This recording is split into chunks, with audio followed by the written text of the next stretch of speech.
Hi, everybody. Thank you so much for being with us today for our final webinar, actually, in our series. My name is Tanya McCausland. I'm the Chief Operations Officer at Diamond 6 Leadership and Strategy. And many of you have probably seen my face many times this week, or the last couple weeks, as you have Jeff's. And I'll be assisting in today's webinar. Today, like I mentioned, we are hosting our final webinar in our coronavirus crisis series, which started with just one webinar to help our clients and turned into now 8 webinars, just based on interest and demand. So thank you all so much for your interest and your support and joining us for these many weeks now. Jeff is hosting an open Q&A session today on the topic of leading through a crisis and how we can best manage individually and organizationally as we continue through these uncertain times. It is hard to believe that it's been 8 weeks. There's days where it feels like it's been months and years actually already. We have quite a few new folks, as we have every week. We've had new folks with us. So for anyone who's not heard about Diamond 6 and what we do, I'd like to take a minute to tell you about our company, give you some context as to where we're coming from, why we do, how we approach it. Diamond 6 Leadership and Strategy is a leadership development business located in central Pennsylvania. It is our mission to develop confident and effective leaders who make an impact on their community and the world. We do this through custom leadership development workshops for organizations, school districts, and associations across the country. And our faculty members are all distinguished, experienced, and deeply knowledgeable in various areas of individual and organizational leadership. You can learn more about us at our website, diamond6leadership.com, and I encourage you in particular to check out our blog where we have quite a few articles and videos about leadership. You can get a little better idea of how we approach various leadership topics. So some quick administrative notes to go over. Our schedule for today's webinar will go as follows. Jeff is going to take a few minutes to recap the past 7 webinars that we have done and just highlight some of the key takeaways that each presenter addressed during their webinar. So if you weren't with us for some of them, you'll at least get a little sense of what they were about. And that will take maybe 20-25 minutes or so. And then he will address a handful of questions that we already received via email. So we're going to take those questions. You can add questions to the Q&A section of Zoom at any point during the webinar, and then we will also do our best to get to those depending on how many we have. We want to stay within at least an hour time frame. We want to value your time as well, so we'll get to as many of those live questions as well. If you have any administrative or technical issues, please use the chat function, and my colleague Bree will do her best to assist you there. This webinar is being recorded, and everyone who's registered will receive a link to access this particular recording. Give us about a day or two, because sometimes these files are big and take a long time to load for us. So, but you will see this coming into your email within the next day or so. When you get that link, you will also then get access to all the previous 7 webinars that we have conducted. So you will get a recording of this and all previous ones in your email within the next 24 hours. And so now I'm actually going to hand it over to Jeff. We're going to take a minute to share his screen so you can see his presentation, and then I will hand it over. Just give us a quick second here. There we go. Okay, looks like we're good to go. I'm just going to move this down here for you. Move this down here. Okay, there you go. Well, good morning, everyone, or wherever you might be today. We thought it was a good time to do a review after we have been doing this now for the past 7 weeks and solicit some input from you all in terms of what you've learned. And also what I really want to get to is not only questions, but any insights that you've gained as you do what you're doing on the front lines in many ways this crisis. And we really, to reiterate something Tanya just said, we've been overwhelmed by the response, and thank you so much for joining us in many cases for the past 7 weeks. It has been a tough time. I'll have to say for myself personally that today I am supposed to be in Honolulu, Hawaii, running a leadership workshop with my good friend Olaf Holst, who I believe is on the call. But I remain optimistic, and I am firmly convinced I will get to do that leadership workshop sometime in the future, and urge you all to remain optimistic as we move through this challenge. And I've also found it amazing as we've done this over the last now 7 or 8 weeks that we really have stretched ourselves almost around the globe. Just for example, we're joined on this call by our good friend Goran Bollinger in Sweden, by Ron Wu, good friend up in New York City, by Autumn Tallman out in Iowa, Gil Bernabe down in the great state of Texas, a number of friends such as Joe Garez and Joe Syke out at Corona Marco and Beaumont School District, as well as a number of other people from not only Riverside and Beaumont and Corona, but also Walnut School District. And last but certainly not least, I would be remiss if I didn't acknowledge my good friend Olaf Holtz out there in Hawaii. So we stretched across all those time zones in sharing ideas and sharing things as we go through this particular discussion of dealing with this particular pandemic and this particular crisis.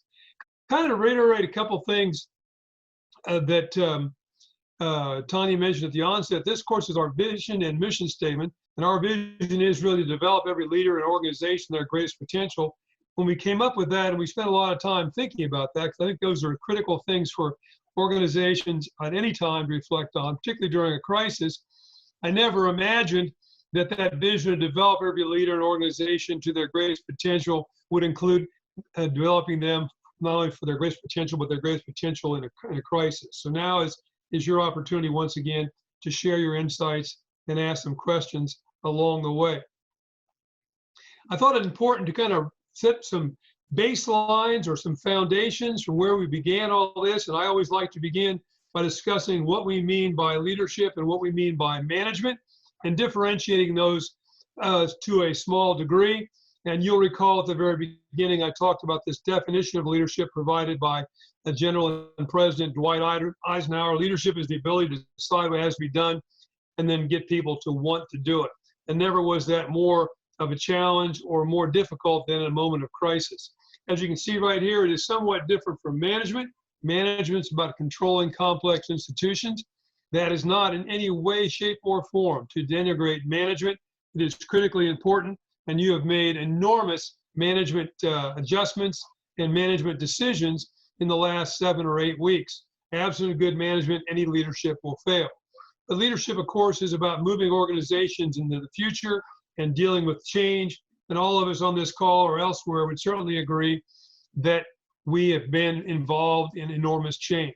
And in terms of what's missing from this particular definition, well, I would say it's character and ethics, which are a foundation of good leadership. In fact, some people have even gone so far as to say leadership in its essence is character in action. And the second question, what do leaders do that no one else gets to do? Well, they get to decide, and they get to decide when they're going to decide.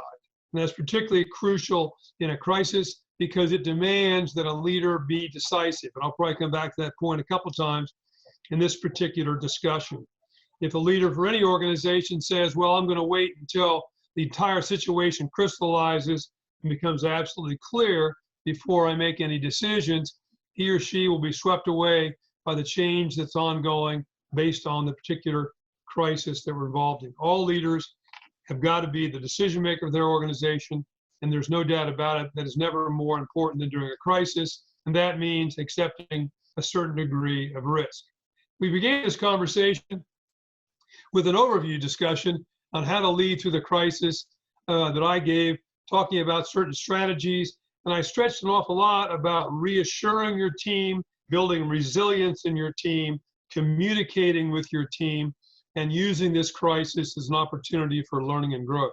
Please keep in mind that Chinese character that I showed you that brings together two characters for the Chinese word for a crisis. And those two symbols are, first of all, danger, clearly great danger here, as sadly we have seen nearly now 70,000 Americans succumb to this particular virus, but also an opportunity as leaders have to build their teams, which will be enhanced teams, I believe, for the future, having gone through this, number one.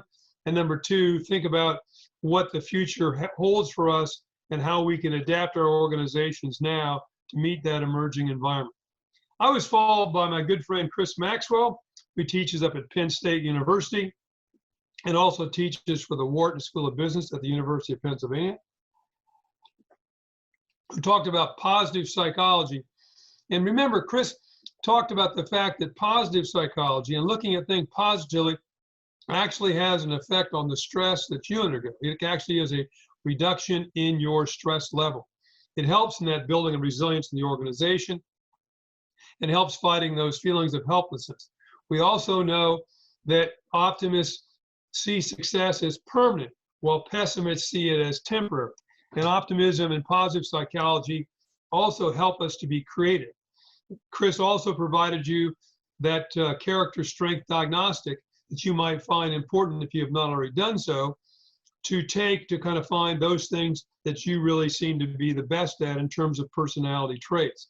And I might pause for a second there and also add, as we're going through this discussion, you'll find on that website each one of the recordings of these presentations that you can hearken back to at your leisure, either to respond to particular questions you have, or if you want to delve into them in more detail. Chris was followed by our good friend Molly Stark-Dean, who's a social media consultant for CBS News and also teaches social media up in New York City, talking about crisis communications. And she spent a lot of time how to integrate your message using both the traditional tools of communications as well as social media. Please keep in mind, if you have not already done so, that she stressed that for any organization, now is the time to make sure that you as the leader are in full control of your social media. While during more routine or normal times, if you will, prior to something like this, you might use that for anybody to send out in your organization sort of routine messages. Now is probably the time when you want greater control to make sure that your messages are consistent and integrated across that spectrum from traditional communications as well as social media.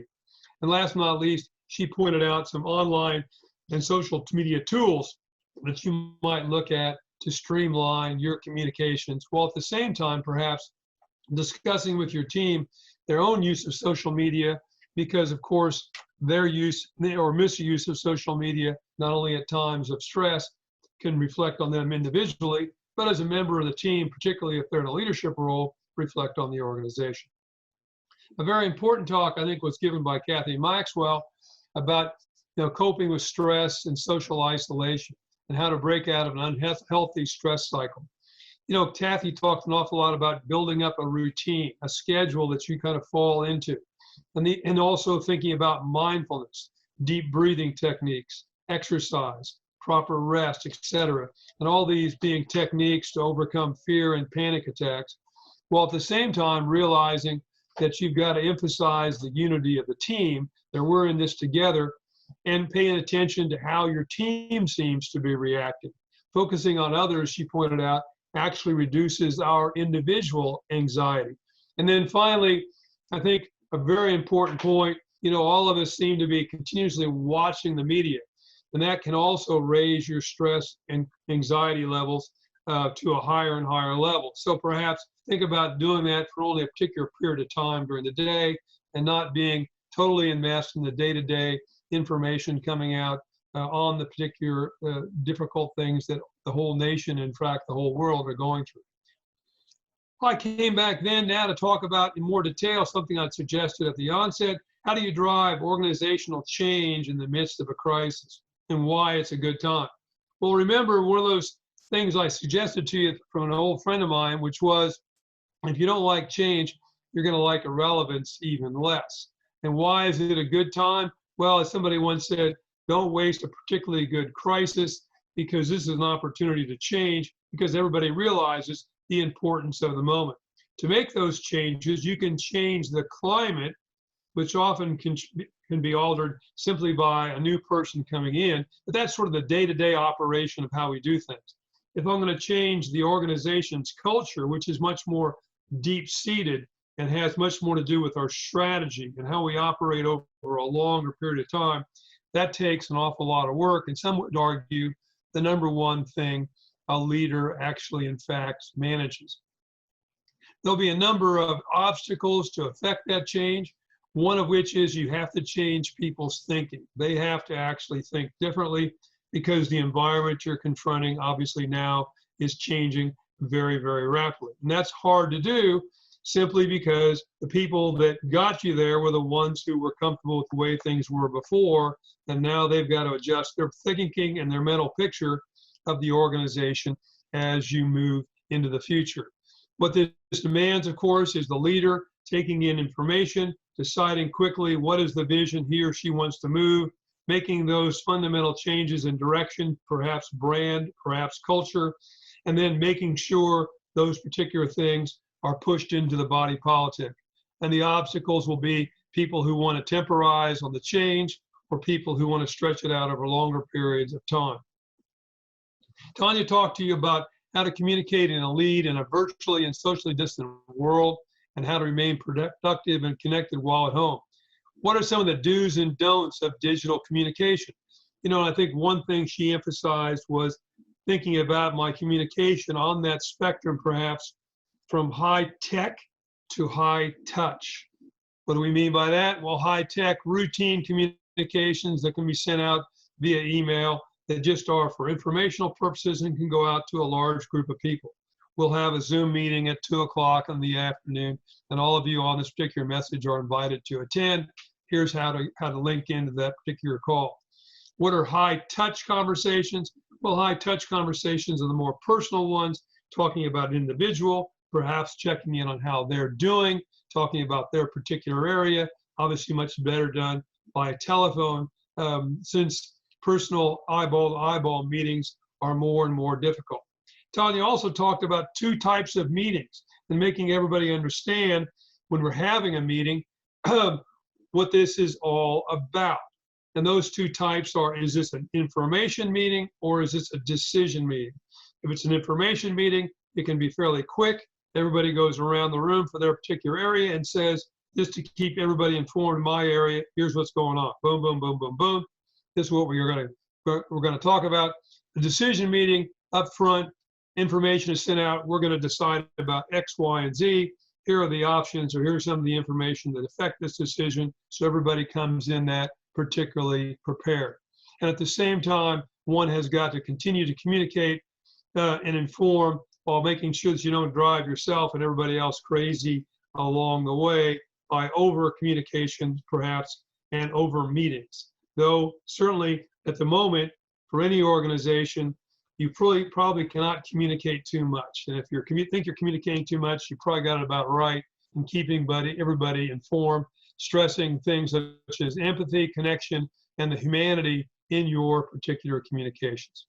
And then finally, last week, we were really fortunate to have Dr. Joe Doty from Duke University join us to talk about tapping into emotional intelligence, how to help you and your team thrive. Joe talked about the key elements of emotional intelligence, or EI, that drive your decision. And he talked, of course, about self-awareness, self-regulation, self-motivation, empathy, social skills, and optimism. Let me stress 2 of those just for a moment longer. We all agreed in that discussion, I think, that self-awareness of myself was probably fundamental to causing everything else to occur. If I'm not self-aware, obviously it's going to be very difficult for me to regulate, or difficult for me to motivate, or difficult for me to show optimism or to demonstrate social skills. Second of all, General Colin Powell, when he was chairman of the Joint Chiefs of Staff when I was in the Pentagon, used to say oftentimes, optimism is a force multiplier. But the organization is only going to be as optimistic as you are. They may get to your level of optimism. They will rarely, if ever, exceed that. And while the leader is trying to communicate effectively and frequently with his organization, he or she has got to be what I would call realistically optimistic. And that is remain optimistic while not becoming so, to many people's eyes, wildly optimistic that they in fact become irrelevant. Finally, Joe talked about how can you practice EI, and he said you can practice, the only time you can't practice, I should say, emotional intelligence is when you're sleeping. You can practice it if you're self-aware with your professional group you work with your own family, certainly with your social groups, your friends, and last but not least, even Starbucks. And I like that small trick that Joe talked about, or technique, that I've tried to exercise when I go into a store now, whether it's Starbucks or the grocery store. I always try to address the cashier, the person checking me out or waiting on me, by their first name. And I think that's just an effective way to connect and demonstrate and develop a bit more social awareness and emotional intelligence. Well, that's a quick summary, ladies and gentlemen. Maybe that suggests to you a desire to look at one of those in more detail later on, or perhaps it stimulates you to ask additional questions. So we're going to move into the questions that we have gotten already from people around the world, literally, beginning with that comment by Colin Powell that leadership is the art of getting people to accomplish more than they think is possible. So let me begin with this first question we got from Susan. How do you portray a sense of strong, reliable leadership when information is changing often? And this is a really tough problem because, of course, information is changing very, very rapidly. Well, it seems to me, Susan, when you think you're over communicating, you might have it about right. But again, back to what Molly and Tanya talked about, I've got to think about how I communicate on that spectrum of high touch to high tech. Periodic updates at set times, daily or weekly, might be a good way to go about it. Every day at a particular time, there'll be a post on the organization's website or our Facebook page or whatever. Or perhaps we're going to create special Facebook pages just for particular small working groups. But periodically, we know at 11 o'clock each day or 1 o'clock or every Monday, Wednesday, and Friday, or whatever you deem appropriate for your organization, there's going to be an update on our particular situation and what we're doing. Check-in times. You know, I was talking to somebody, or Tanya, I think, was talking to somebody, and they said one of their problems was they had great difficulty reaching their boss. They would have meetings, but the meetings were more informational, or the meetings were more the boss talking to the group, or the meetings were environments in which they felt a little intimidated by talking about individual things that affected them or their particular area. So almost maybe what you need to adopt as a leader is kind of like what we call in college office hours. And what do I mean by that? Well, you tell your students that I'll be in my office traditionally every afternoon from 3 o'clock to 5 o'clock if you want to come by for an appointment to discuss the course we're taking. Well, perhaps in this environment, we need check-in times where the boss says, okay, every Wednesday afternoon from 3 to 5, you can reach me at this particular phone number, and I'll just be doing something that's sort of routine. That's the time I, as the boss, are going to be reading basic email, doing basic administration, so I can divert from that very quickly and chat from you. Perhaps think about check-in times that might be useful to you. But you have to figure out as the leader how to be available and visible in this difficult environment. And in many ways, that means you have to go where you send your people while exercising the caution and care that's required. If you're at a school and the teachers are there handing out, as I've seen in many, many videos, lunches to families for their kids, every once in a while, the leader's got to be there. If you're running a takeout restaurant and you have your staff doing takeout and deliveries, it seems to me every once in a while, a leader has got to be there to check in with the organization and be available to provide information. I learned in the Army that people who work for you always believe you have more information than you have. And just being available so they can ask you questions or know you are sharing what they're doing is critically important. You have to be transparent as you can be, but the information that you have oftentimes don't provide, I should say, information that you are unsure of. And if you make a mistake in providing some information that turns out to be false or turns out to be have changed, don't get too upset about it, admit it, make sure it's out there very quickly, and then just move on. Second question, which came from Autumn. Can you please discuss shifting power dynamics during a crisis and suggestions for navigating those among leadership teams and among the staff? During normal operations, the division responsibility, decision-making authority, priorities are pretty well established and stable.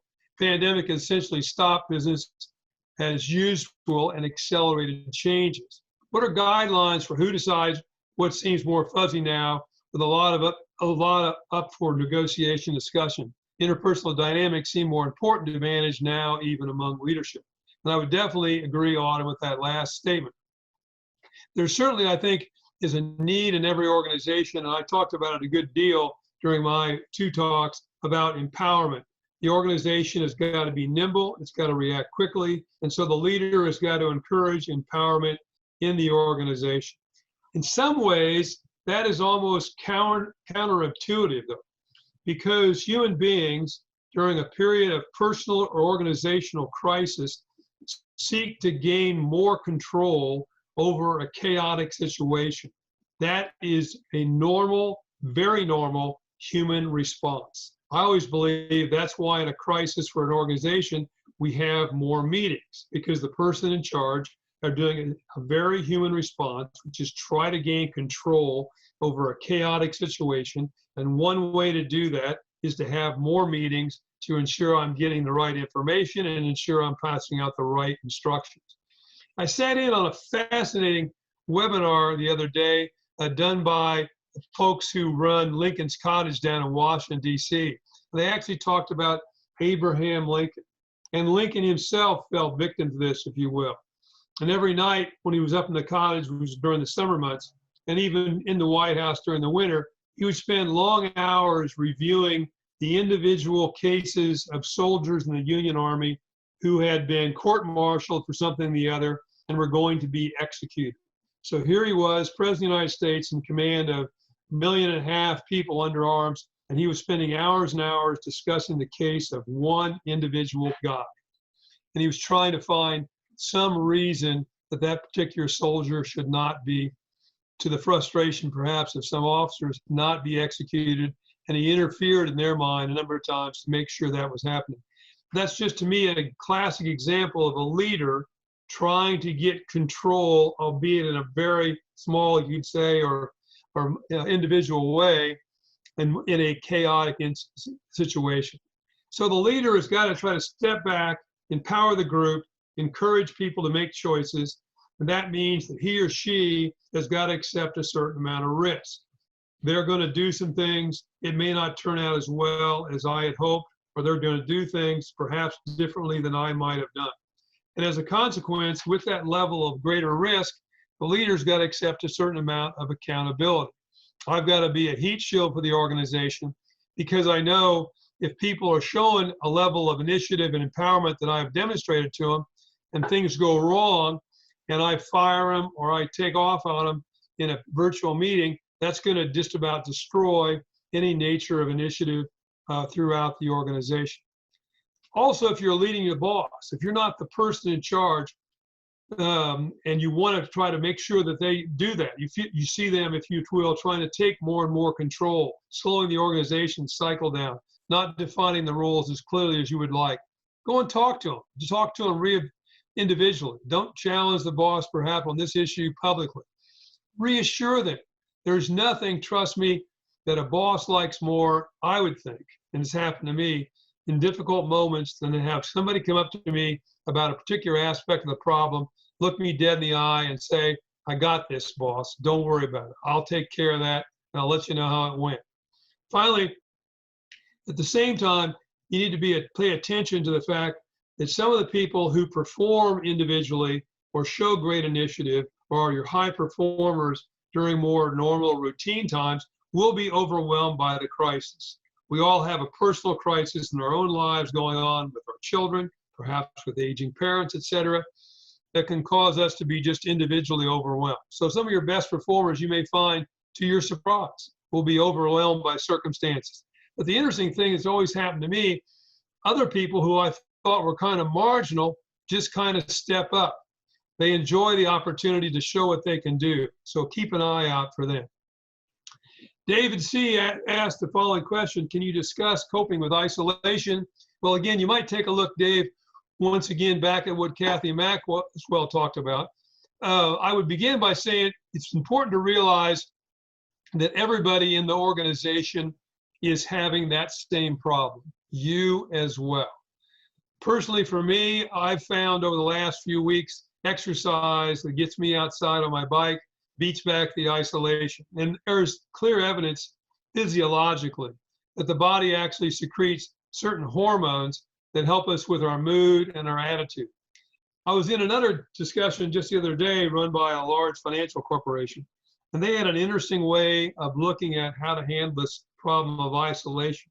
And what the guy said was the following: lean on your sheepdogs. I'm going, what is he talking about? Lean on your sheepdogs. Well, sheepdogs were what he used as the colloquial expression to define your professional colleagues outside of your organization. Those people whose opinion you respect, those people who you have a relationship with, socially perhaps, as well as professionally, or even your mentors. One thing I've been doing over the last several weeks is I've been thinking about restructuring Diamond 6. Will we be going more into delivering the webinars, the leadership development work that we've been doing now for the last, gee whiz, 15, 16 years? Will we now be going to an environment where we're doing that more in a virtual environment like we're doing right now? And so what I've been doing is reconnecting with a lot of people, old friends of mine, colleagues, experts I know that I met along the way, and talking with them, bouncing ideas off them, checking up on how they're doing personally, how are their families. And I found that to be enormously rewarding to me, and it helped me beat back those periods of isolation. And then secondly, as I suggested at the onset here, your team is going to feel isolated as well. Check on them frequently. You can. A guy told me one time, just in a talk I listened to again in the last few weeks, he said, you know, we often think about counseling people and helping people by talking to them. And he said, you know, if you really care about somebody, you listen to them. You don't talk to them. So when you check in on people, ask them how they're doing, ask them how their family's doing, and then listen to them. Don't just try to talk with them or talk at them. Listen to them is perhaps the best way to show you care, and I think will help beat back their individual isolation.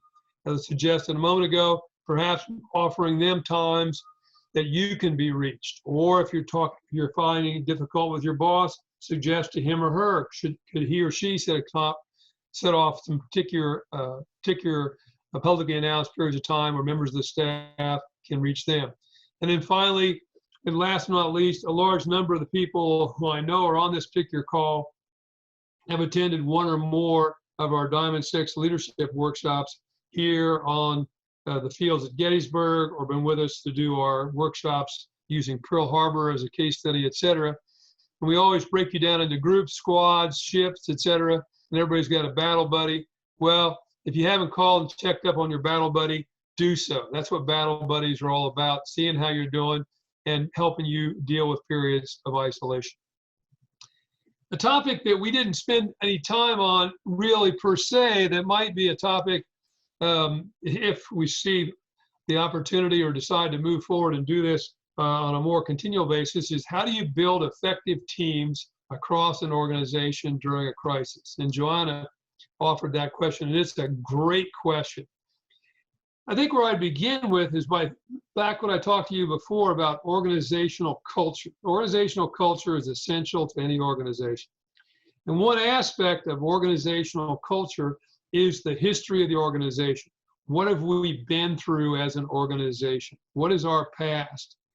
You know, Tom Friedman wrote an editorial a few weeks ago in which he said, you know, people's attitude, particularly young people, they will always use the word before. Well, you know, life before, and they fill in the blank, the pandemic. And all generations have done that.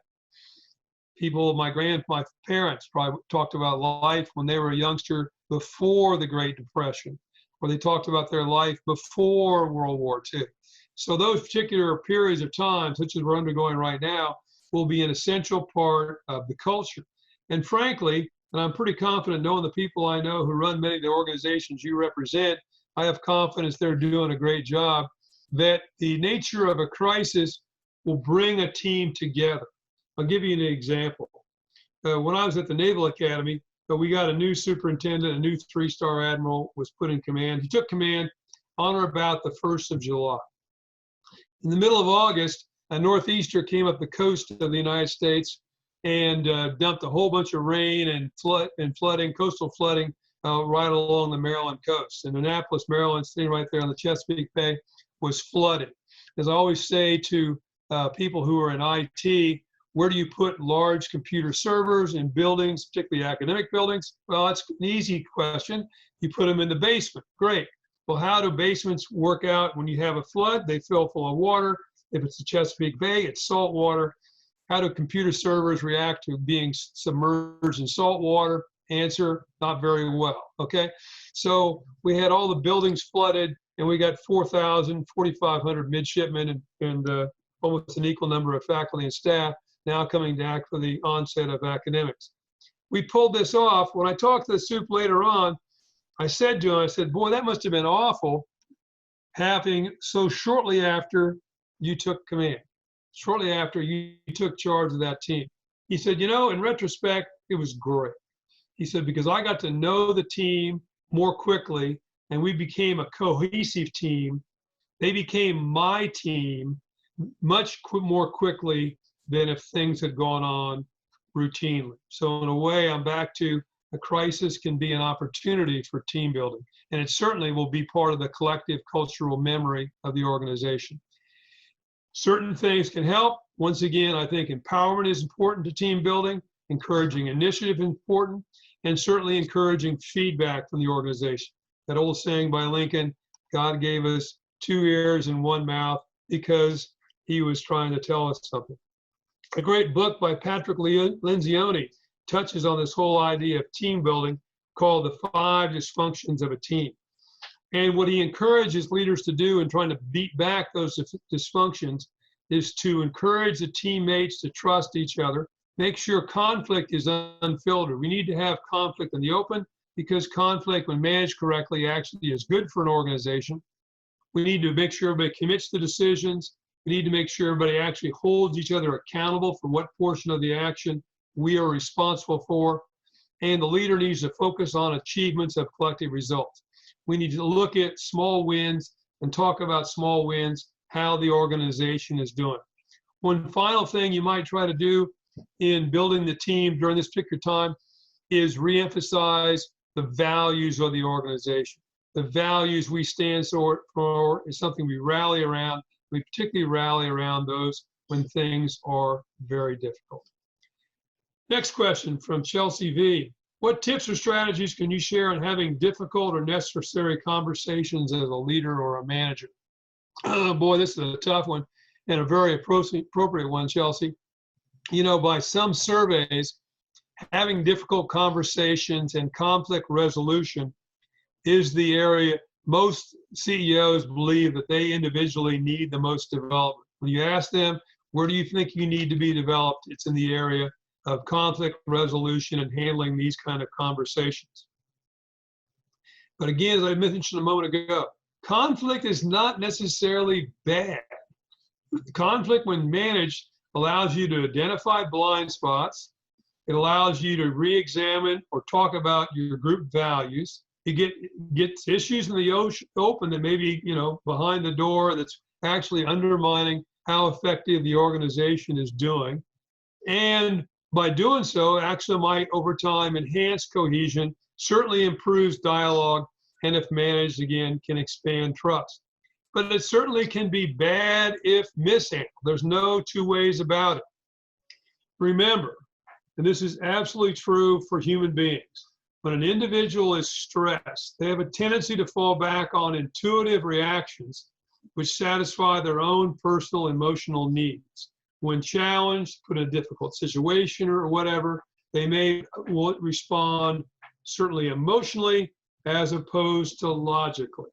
And when they do that, they're certainly going to largely or often ignore the organization or the group goals.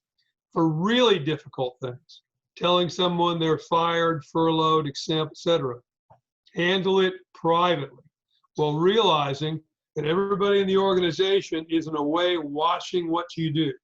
How you manage those particular things, and we'll talk more about in a little bit, I think, in another question, says an awful lot about the organization. You might actually think about another book, which I've always found to be very, very useful, and that is The 1 Minute Manager.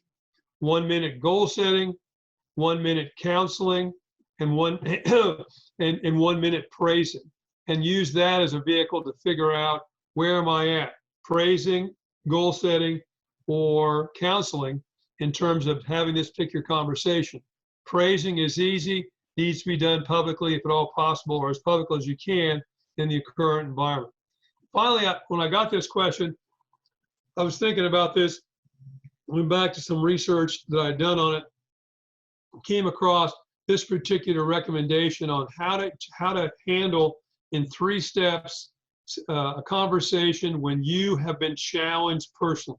Somebody comes into your office or comes into an individual Zoom meeting with you or calls you on the phone right now or whatever and challenges you personally. 3 steps. First step, step back physically or, if you will, digitally, or lean back in your chair. In other words, pause. Pause. That just kind of brings down the temperature. Ask the following question. If you feel this idea of just detailed is not the most effective manner to proceed, what do you think we should do? Or words to that effect. And repeat that question 3 times if necessary. Get the individual to confront the second half of that. What do you think we should do as an organization? When pressed, presented an alternative by them, an option, immediately reply, why do you say that, and expand on that idea. And if necessary, repeat that. So step back. If you feel this idea of just detail is not the most effective, what do you think we should do? And then why do you say that? Expand on that idea. Next question. How much of the noise does the leader listen to, and how do you and your team block out the rest? How do you make your team comfortable in uncomfortable time? That was offered by James. I'll jump ahead to the second part. Making your team comfortable in these times is very, very tough. I come back to that communicate by various means. Second of all, you got to seek to reassure them, while at the same time, I would argue, offering cautious or realistic optimism. We're going to get through this, but you've got at the same time couch that by being realistic and describing the situation your organization confronts. Trying to differentiate between noise and information is also very difficult. You do not want to become isolated. And there's an old saying, if you shoot the messenger, well, guess what? The only information that'll get to you will be good news, and you will lose touch with the reality of your organization. And I would think in this particular environment right now, it is pretty doggone easy for any leader to become isolated because the environment of so-called social or physical distancing kind of encourages us to become isolated.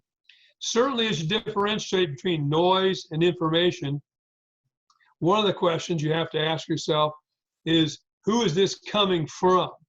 Obviously, you pay attention to your stakeholders, not just the odd critic.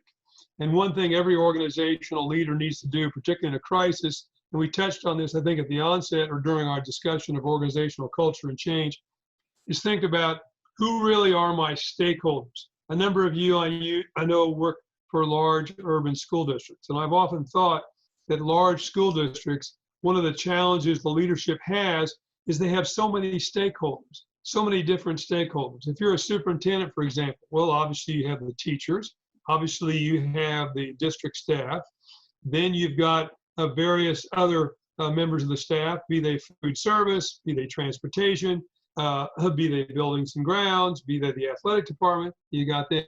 Then, of course, you've got the students, and this is in no particular order.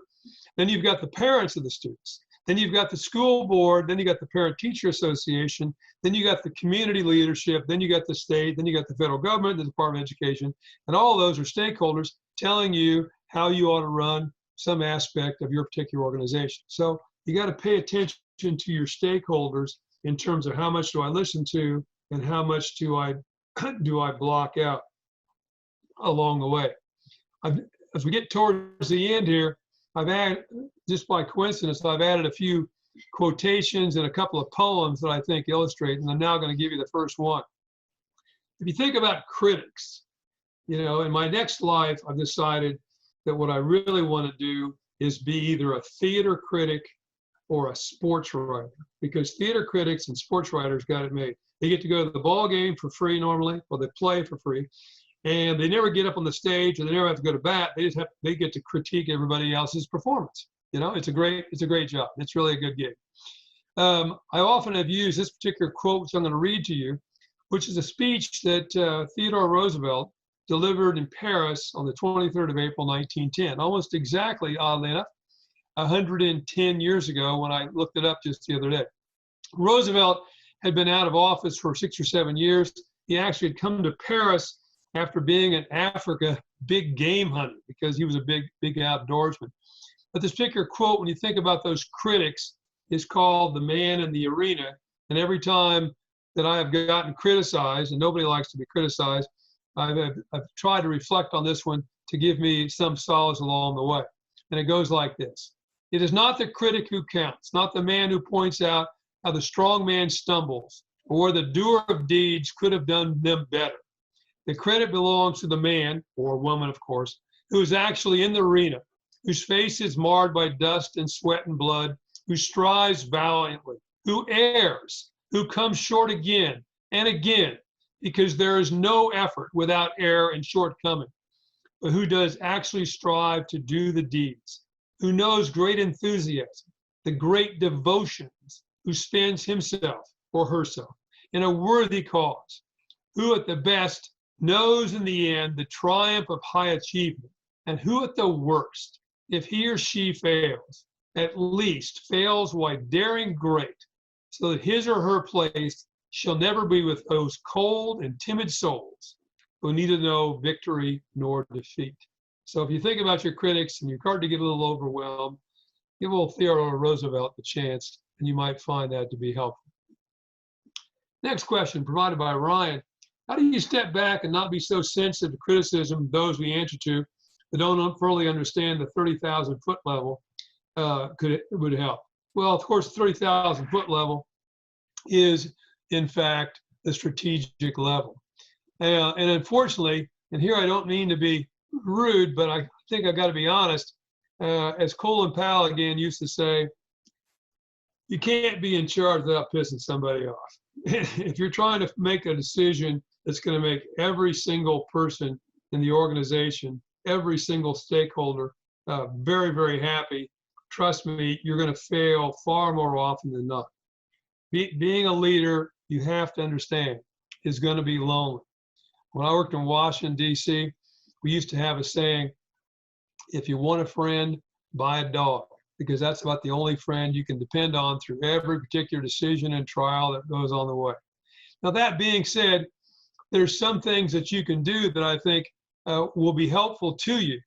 One is seek input from the team, that whole idea of feedback, listening, etc.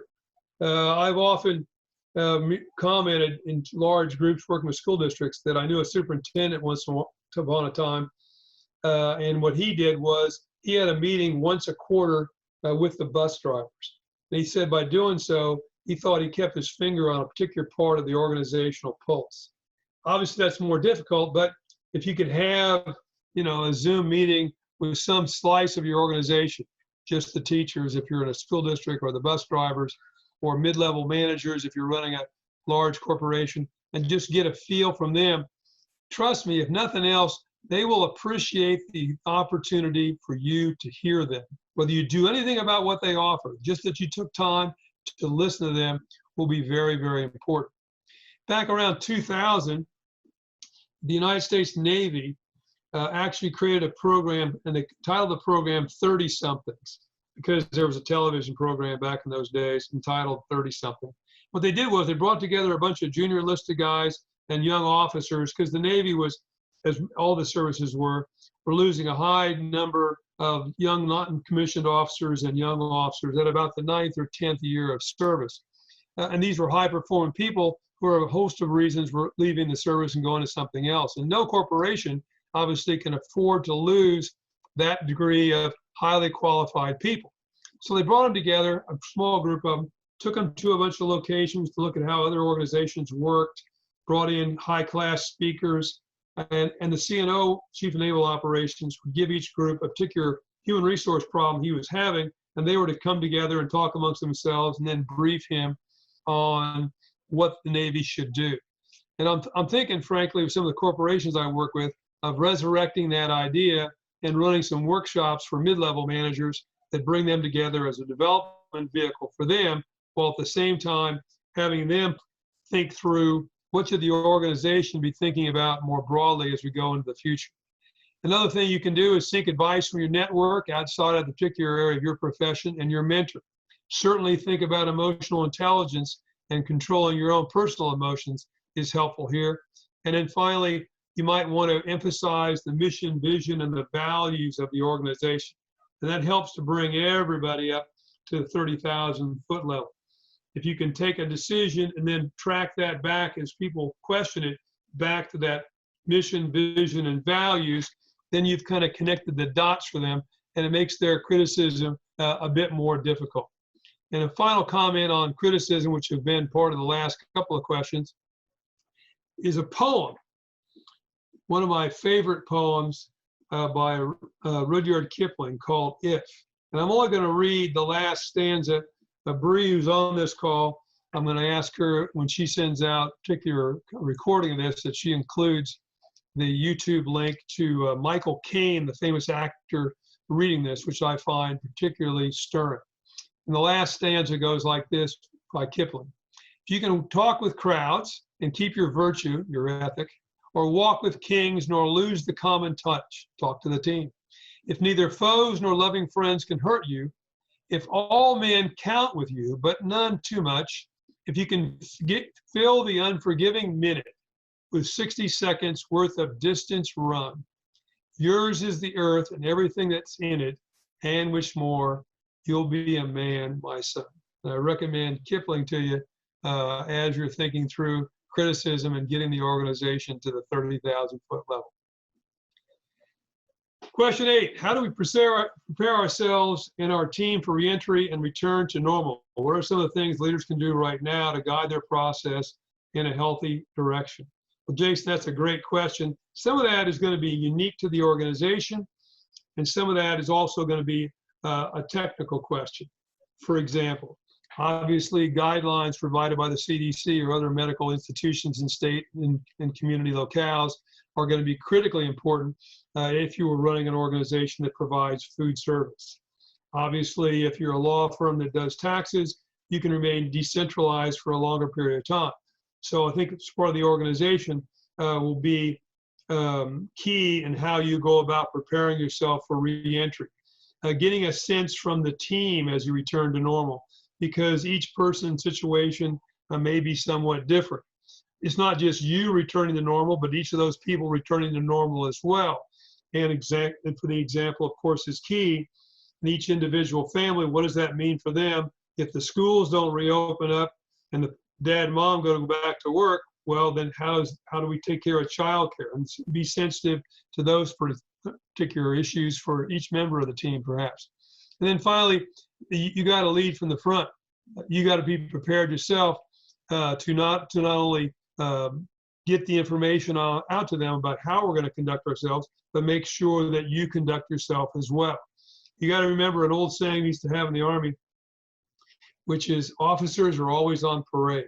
And what I meant by that, you set the example physically on how you act. If you say we're going to operate in this particular way when we come back to the new normal, or whatever you want to call this, and you don't follow it, then you have just destroyed any of those guidelines that you have presented. Can you give an example? This comes from Goran all the way from Sweden. Can you give an example of experiences, leadership measures, processes from the Army that have turned out to be useful also in the civilian context, especially in times of crisis? Boy, Goran, I could have an hour-long, and I'd love to, an hour-long conversation or more with you about that. I'll just say this about that. I firmly believe good leadership is good leadership is good leadership. Whether you're leading a military organization, a school district, a public service organization, a corporation, a not-for-profit, whatever, good leadership is good leadership is good leadership. Developing the people in your organization so they can carry on the organization in the future. and thinking about the success of your leadership is really how well the organization does after you departed is key and essential. Understanding any organization, military, otherwise, particularly now in a crisis, that you build up certain idiosyncratic credits, trust, it's really a very sexy way of saying trust, during normal times that you have to spend or use when things get difficult. I know my good friend Ron Wu and probably Lily Wu are on this particular call today, and I always use Lily as a classic example. Lily was never in the military, but Lily was a principal of a pre-K through 6 elementary school in Lower Manhattan on September 11th, 2001. She'd been the principal of that school for about 8 or 9 years, as I recall, prior to 9/11 happening, a few blocks from where the school existed. When she took over in a difficult moment for the school, and there was a lot of opposition to her becoming the principal.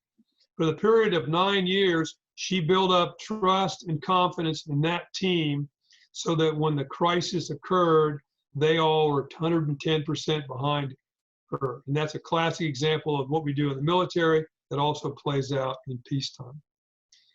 Let me move on to number 10. I think this is the last one I got, and we're rapidly moving up on an hour, so we've done pretty well. And we'll see if Tanya's got anything in the pocket right now. This came from a corporate exec. We've been down in revenue to approximately 20 to 30% of normal. Some leadership is at a couple $100,000 salaries. How do I navigate consideration of salary cuts while expecting and demanding more creativity and out-of-the-box thinking and not getting it? Can you discuss creative approaches to salary cuts, albeit temporary, with consideration of upsides later, incentive programs, contingencies, et cetera, on the other side of these COVID times? Well, that's a tough one, and again, maybe unique to the particular organization. I would just say this about that. All people want the organization to survive, and they expect at this moment that there's going to be some pain, and they're not going to be excused. I think every person understands it.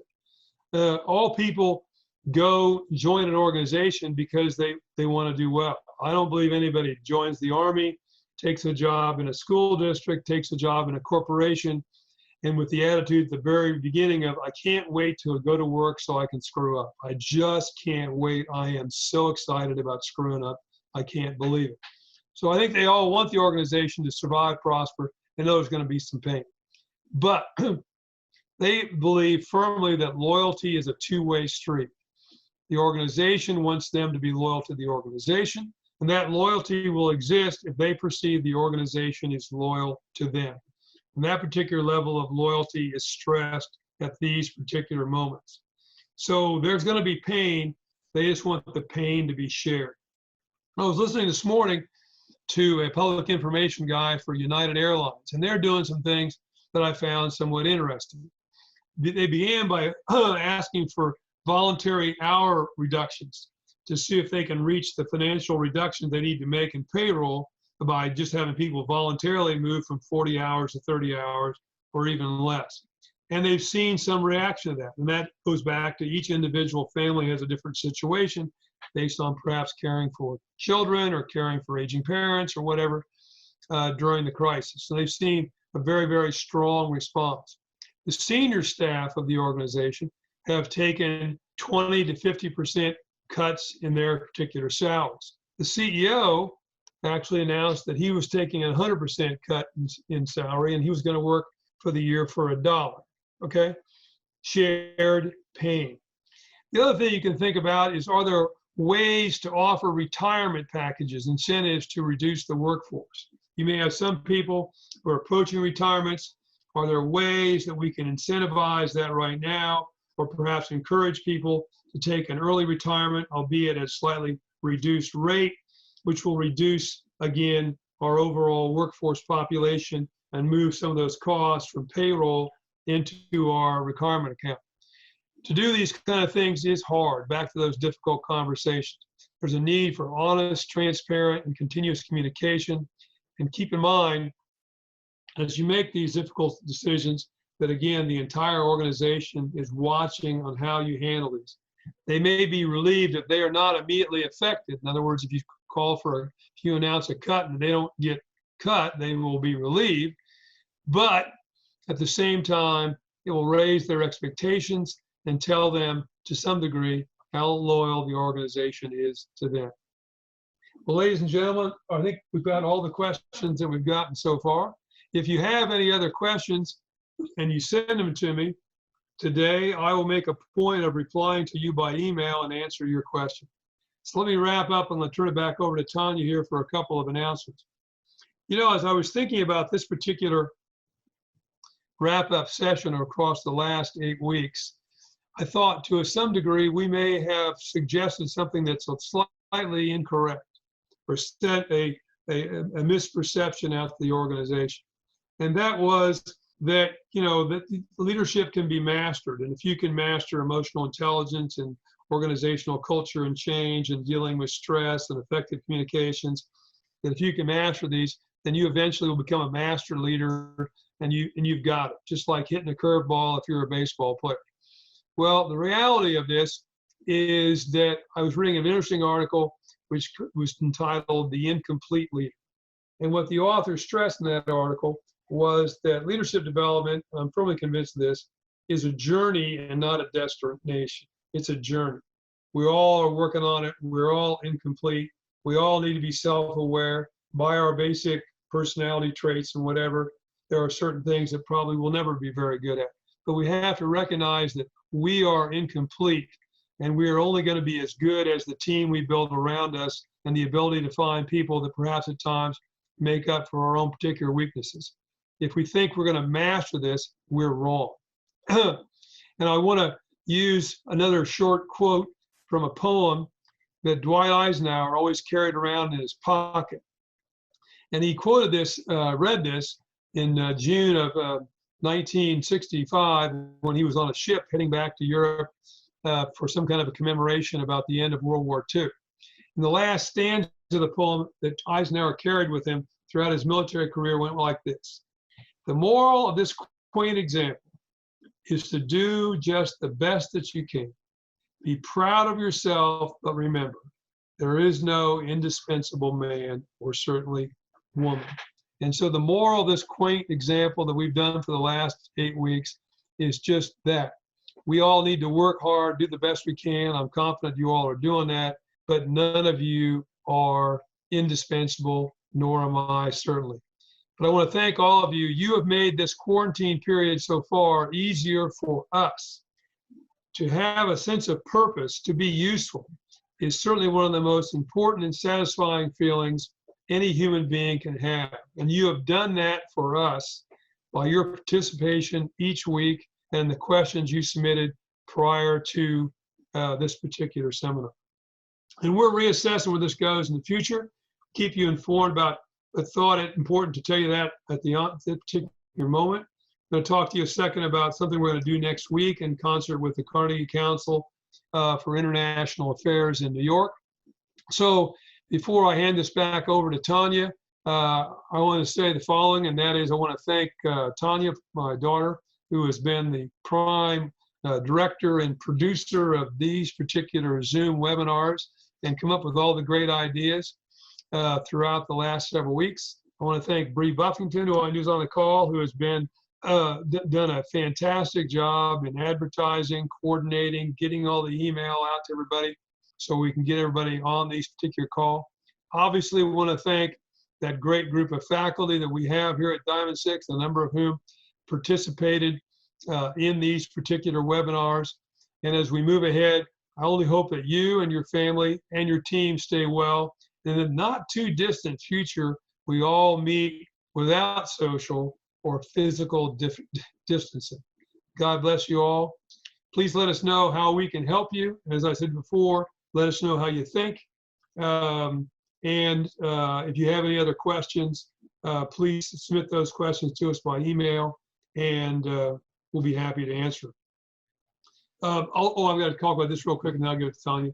Yeah, next week on the 13th of May at 12 noon, I'll be doing in concert with the Carnegie Council for Ethics and International Affairs based in New York, a Zoom webinar on ethical leadership during a crisis. Bree will be sending out to the network that we have further information on that. You can see right here where you can register, but we'll also be emailing that registration information out to you. But this again, next week will be Wednesday at noon instead of what we've done for the last 7 weeks, which is Thursday at noon. Tanya, I'm going to hand it back over to you. Over, and I apologize. Okay, so just give me a quick second here.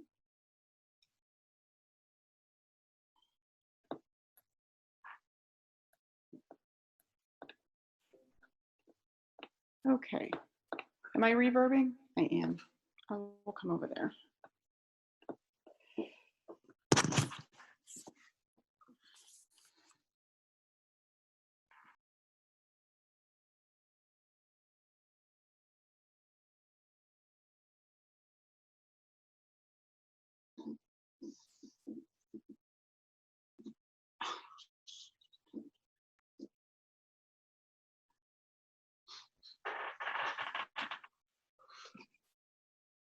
Okay, I think we can make this work technologically.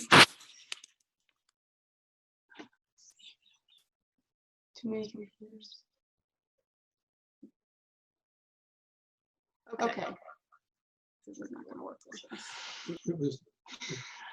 Hang on.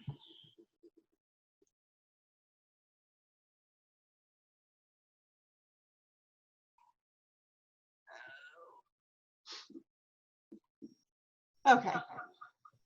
Sorry about that. Just trying to do some logistics here. So very quickly, I know we had, we're going a little over time, but I very importantly want to tell you about this upcoming piece that we're doing. And I may have totally hosed this up now. Okay, so we're going to be sending some information out about an upcoming masterclass that we're doing. It's called Leadership in 4 Directions Masterclass. It will start June 1st. You can see here some of the learning objectives that we've included in that. As Jeff said, we are trying to pivot our business into more digital content, and therefore have decided that in order to continue supporting our clients and people that are interested in what we do, we're going to be putting on the 6-week masterclass. Leadership in 4 Directions is a classic presentation that we have been giving for the last over 15 years now. It's continued to develop over time, and it is one of our most in-demand seminars. And so we have created a curriculum to expand that content out and create what we call interactive adult learning experience. In our experience, adults learn best through interaction, discussion, and networking, connecting with other like-minded professionals. And that's exactly what we're looking to create, and we're planning on creating in this particular masterclass. So it's a 6-week program. We will meet every single week. Jeff will present every single week. And there will be some brief reading, some curriculum around all that. And then everyone will also be broken out into mastermind groups. So you'll have the opportunity to connect with other professionals across the country and learn from each other. So there's definitely a very strong peer-to-peer learning opportunity here as well, because as we always say, you can learn from us, but we can all learn from each other. And we've all now gone through this collective experience. So it doesn't matter if you work for a school district or a corporation, we can all learn from each other and develop ourselves even better by learning from each other. So take a look at that. We're going to be sending more information out about that tomorrow as well. If you want to see it early, you can go to our website, click on Online School in the navigation, and it will take you to, you'll see this particular program. You can learn more about it. Space is limited in this program. We want to keep it small enough and intimate enough so you get the most value from it. And the cost is down at the bottom. It's $149 to join us. So if you have any questions about it, please do email us. We're happy to answer any questions that you have. You can email us at info@Diamond6Leadership. And hopefully we'll see you in that program. Or if you think it's something of interest to another colleague of yours or someone else in your network, please feel free to pass it along. So I want to thank everyone again for being here with us, and please do continue to keep in touch with us, and we will continue to keep in touch with you, and hope you remain to stay healthy and safe. Thank you so much. Thanks, Mitch. Goodbye.